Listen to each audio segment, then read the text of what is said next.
Om Swastiastu. Para pemirsa Yuda Triguna Channel dimanapun berada, terima kasih kepada semuanya karena selama ini sudah dengan amat setia mengikuti minggu demi minggu dari siar Yuda Triguna Channel. Tentu kami berharap Bapak Ibu dan pemirsa sekalian tidak pernah henti-hentinya untuk mengikuti kami, kemudian menyimak apa yang kami perbincangkan, disertai permintaan maaf jika ada hal-hal yang kurang lengkap, kurang sempurna. Hari ini di studio kami telah hadir narasumber yang sudah tidak asing lagi, karena beliau adalah salah satu narasumber kami yang kami anggap memiliki pengetahuan luas, pengalaman luas, dan memiliki dedikasi untuk berbagi kepada kita semua. Beliau adalah Profesor Dr. Andes Ida Bagus Putu Suame MA PhD. Hari ini kami akan mencoba memperbincangkan satu istilah yang acap kali kita dengar, yaitu konsep Arda Nari Suara. Sebuah istilah yang di teks sering kita baca, yang di telinga sering kita dengar. Apa itu? Mari kita dengarkan penjelasan Profesor Dr. Ida Bagus Putu Suame. Terima kasih sudah tidak henti-hentinya, tidak bosan-bosannya untuk berbagi pengetahuan kepada umat sedharma. Apa itu konsep Arda Nari Suara? Dan di mana itu kita dapat temukan sumber-sumbernya? Semua itu aja. Sudah memberikan kesempatan berbagi sekaligus belajar. Hari ini kita mau mencoba membahas apa yang sering kita dengar, yaitu Arda Nari Suari atau Arda Nari Suara. Arda Nari Suari, jika kita lihat etimologinya, asal-usul katanya. Ya, asal-usul kata. Terdiri atas arde, ardha, artinya setengah. Nari artinya wanita atau perempuan. Dan iswara artinya siwa. Dalam hal ini dipandang sebagai laki-laki. Jadi Arda Nari Suari artinya beliau Ida Betara Siwa dalam wujud setengah laki-laki, setengah wanita. Jadi dalam satu wujud, satu manifestasi beliau setengah. Kalau kita lihat arca itu, belahan kanan Siwa, belahan kiri Parwati. Atau istilah-istilah dewi yang lain. Dalam bahasa antropologi disebut dengan androgini. Androgini. Jadi setengah wujud laki-laki, setengah wujud perempuan. Itu perdana. Nah, begitulah arti daripada kata Arda Nari Suari. Nah, kalau kita lihat dari kesusastraan Weda, memang sudah nampak dari kesusastraan awal hingga apa yang kita warisi di Indonesia itu, konsep ini ada. Dalam suasana Weda, istilah-istilah seperti Pita, Maha, kemudian kata Dewa, Dewi, dan seterusnya, itu memperlihatkan satu beliau, tetapi diwujudkan dalam bentuk dua yang berbeda, bertolak belakang, tetapi hadir dalam satu wujud, hadir bersama dalam satu wujud. Ya, ya, ya. Konsep ini juga nampak juga kalau kita coba lihat di teks-teks Upanishad seperti di Shvetashvatara Upanishad misalnya. Di sana juga nampak adanya konsep Ardhanarishwari. Dan Upanishad-Upanishad yang lain di dalam era berikutnya, masa berikutnya, yaitu pada masa Purana, agama Purana atau Puranic religion, seperti dalam Skanda Purana, Wisnu Purana, Lingga Purana, Wisnu Dharmutara Purana, Nadia Purana dan sebagainya, itu banyak diuraikan konsep Ardhanarishwari, dan juga bagaimana wujud daripada masing-masing pengarcaan itu. Nah, yang lebih menonjol barangkali di dalam tradisi Saiwa, Saiwa Siddhanta yang ada di India Selatan, ada sejumlah sumber kitab-kitab agama namanya, seperti Kamika Agama, Ajita Agama dan sebagainya. Di sana menggambarkan konsep Ardhanarishwari, sekaligus menjadi panduan pengarcaan. Ada yang bertangan 2, bertangan 4, ada bertangan 3, tapi belum saya temukan bertangan 8. Nah, itu biasanya di atas alas, alas berbentuk bunga padma. Kalau dia bertangan 3,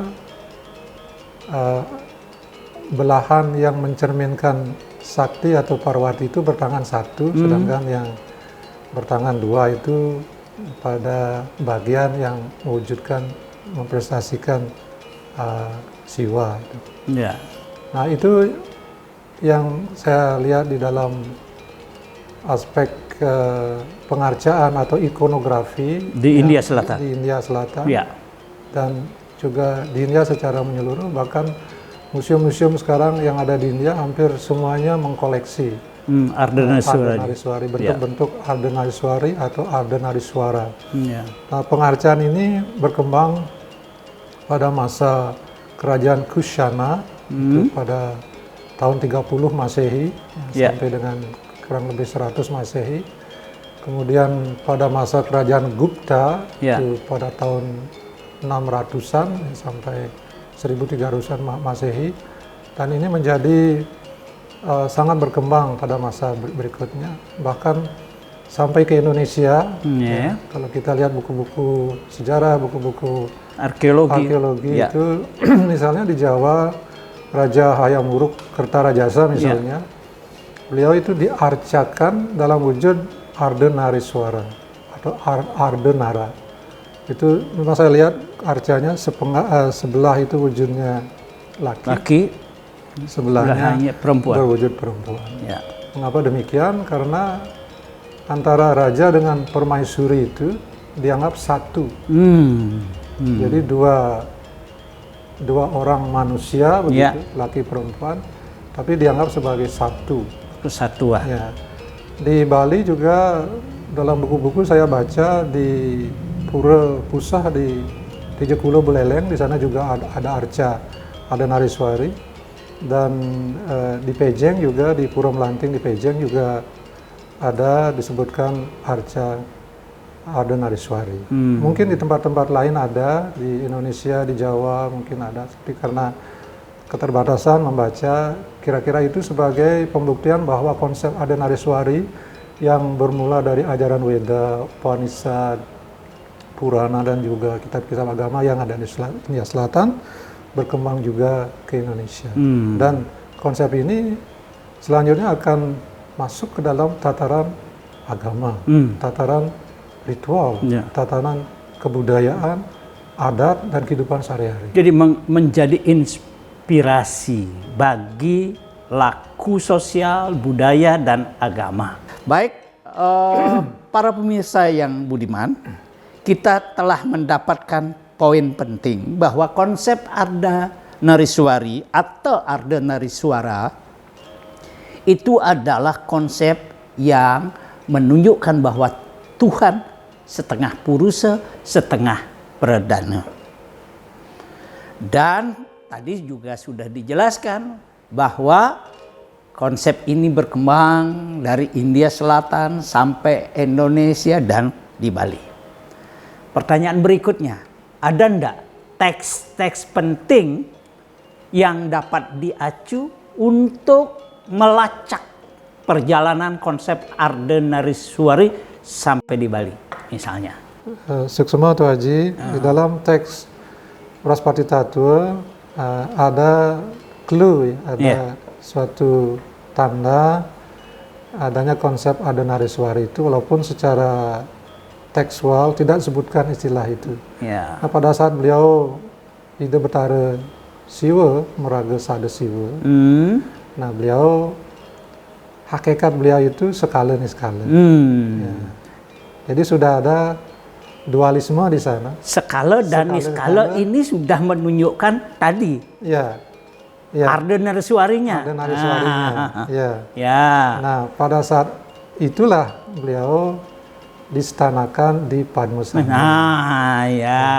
Jadi yang dipuja di Padmasana, pelinggih Padmasana itu menurut puja juga, Pangastawa adalah Ida Betara Siwa Meraga Ardhanarishwari. Pada saat Ida Meraga Ardhanarishwari, beliau mempunyai sakti, mempunyai kekuatan, sehingga fungsi-fungsi kosmis Trikona itu, Utpati menciptakan, Stiti memelihara, dan Pralina atau Pralaya melebur ke alam asalnya, itu bisa dilakukan. Karena kesadaran saja sebagai siwa itu belum bisa berbuat apa-apa. Harus ada material yang diperoleh dari Maya Sira Tattwa. Kembali kelihatan konsep Ardhanarishwari di sana, patut Kalau hanya sendiri, kesadaran saya tidak bisa, karena dunia ini membutuhkan materi. Jadi material yang kita hadapi, yang kita rasakan sekarang itu terbuat dari atau berasal dari prakrti.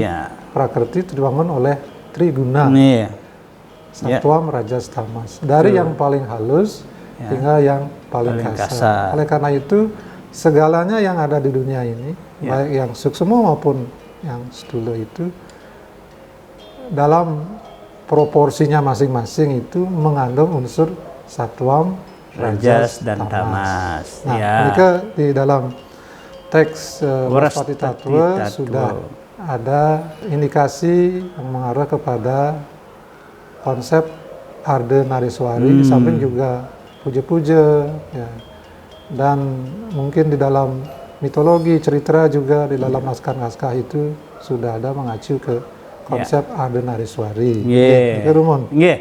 Nah, lalu kita sudah dapat salah satu teks yang disebut Prof. Swama itu adalah Brahaspati Tattwa. Secara implisit, walaupun tidak eksplisit, adalah bentuk implementasi dari konsep Ardhanarishwari. Lalu bisa nggak Tuh Haji memberi contoh konkret sekarang bagaimana konsep Ardhanarishwari itu dipraktekkan dalam upacara, dalam kebudayaan. Nah, niki kalih dong. Untuk bisa memberikan pemahaman yang lebih baik lagi mengenai pelaksanaan ritual yan-yannya, itu kita berkeyakinan di dalam tradisi Bali, apapun bentuk upacara, upacara itu ada dasar tattwanya. Cuma masalahnya mungkin masyarakat kurang memperhatikan, hanya fokus pada membuat pewantenan, bakti, serana upakara. Mereka tidak salah karena itu sebagai bentuk bakti dari umat, menghubungkan diri dengan Ida Betara.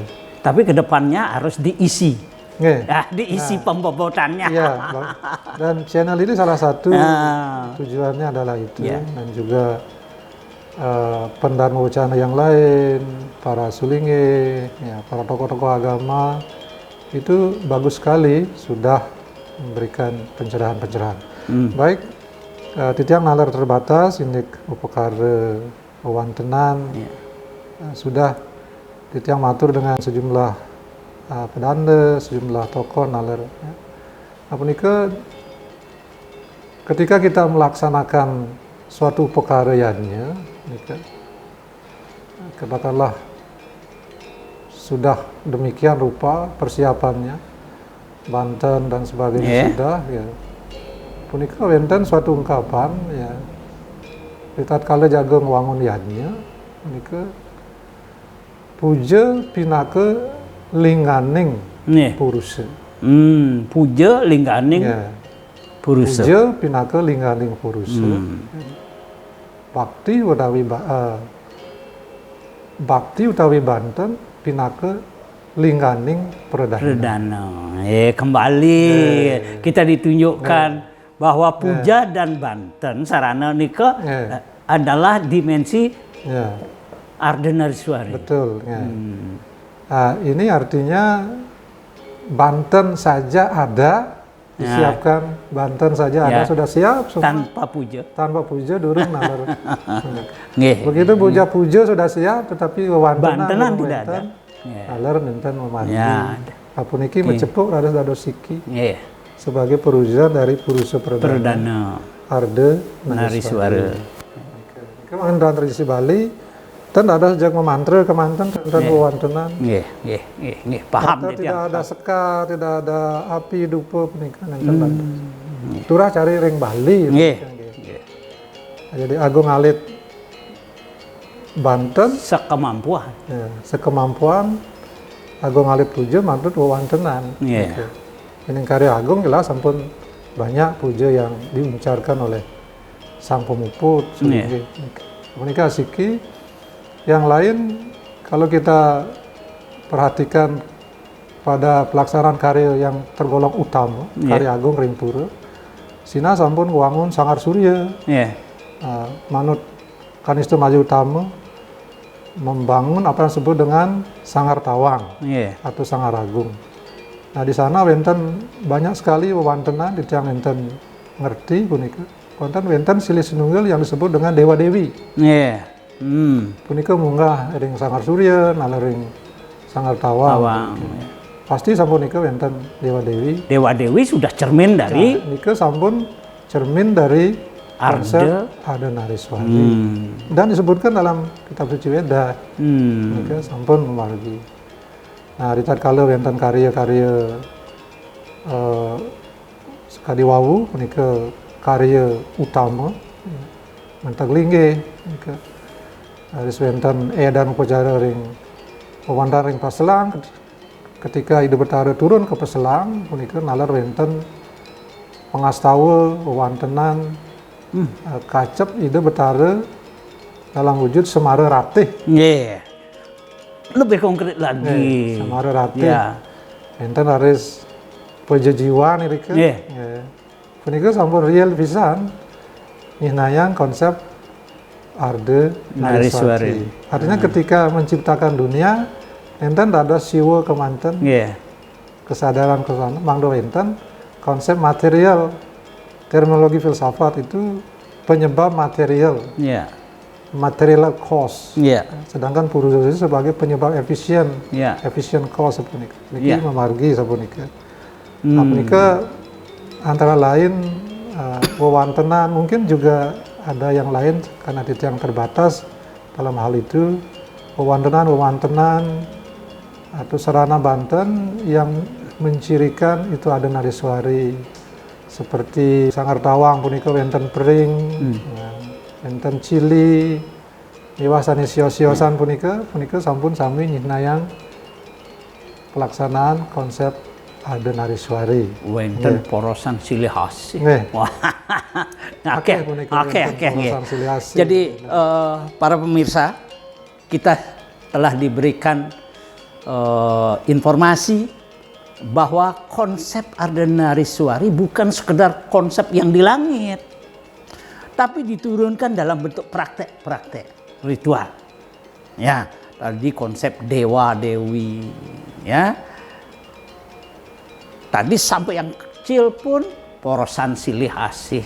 Bagaimana dua ini tidak bisa dipisahkan. Sebagai dua kekuatan yang berbeda tetapi saling dibutuhkan. Kira-kira sederhananya seperti itu. Lalu yang terakhir, Jinki, bagaimana itu konsep Ardhanarishwari bisa diterapkan dalam kehidupan berkeluarga? Nah, niki penting, ya. Apakah ia juga merasuk ke dalam bagaimana kita mewujudkan keluarga sukinah bawantu gitu. Durusa.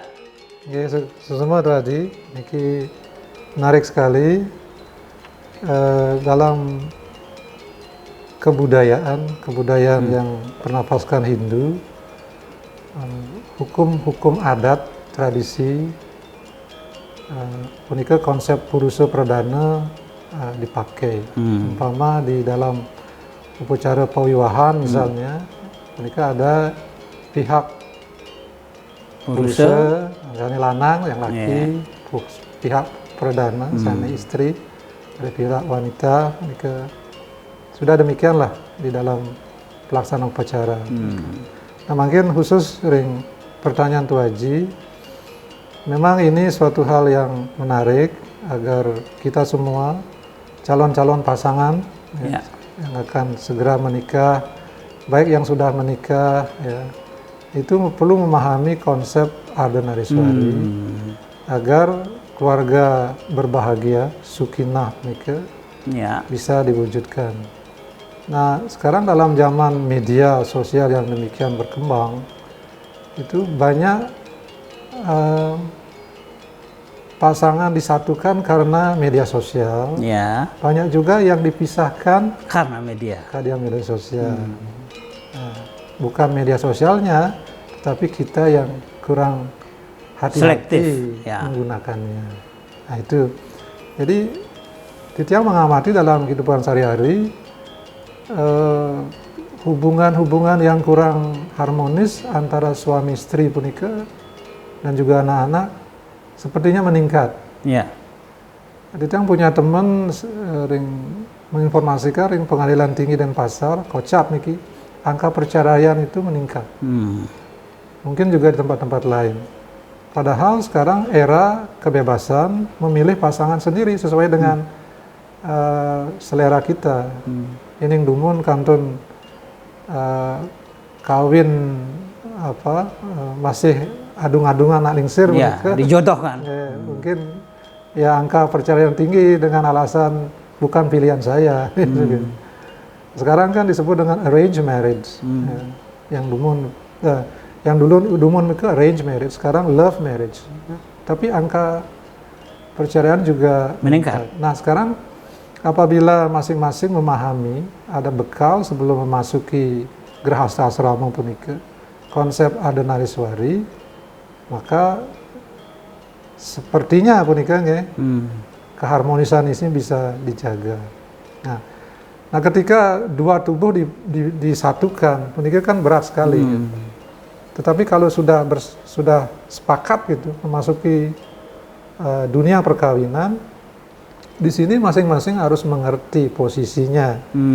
Saya sebagai purusa, saya sebagai perdana. Tujuan kita apa? Untuk keluarga bahagia, untuk mendapatkan anak yang baik, suputra. Jadi konsep dua tubuh dalam satu jiwa.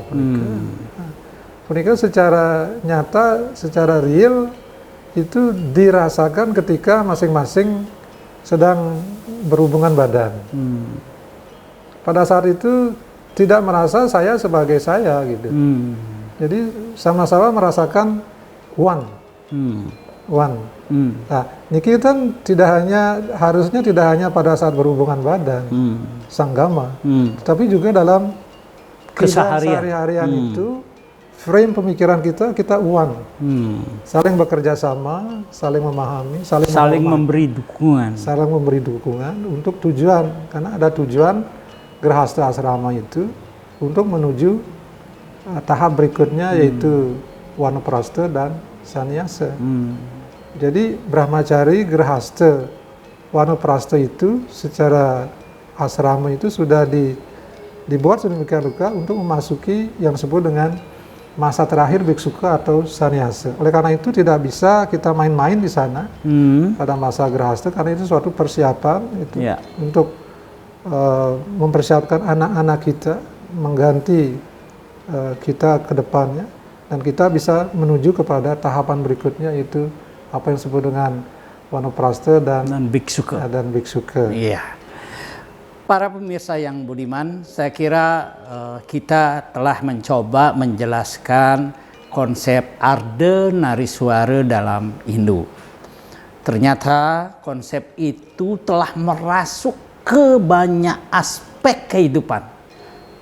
Upacara, kebudayaan, adat istiadat, termasuk bagaimana kita membangun dan membina rumah tangga.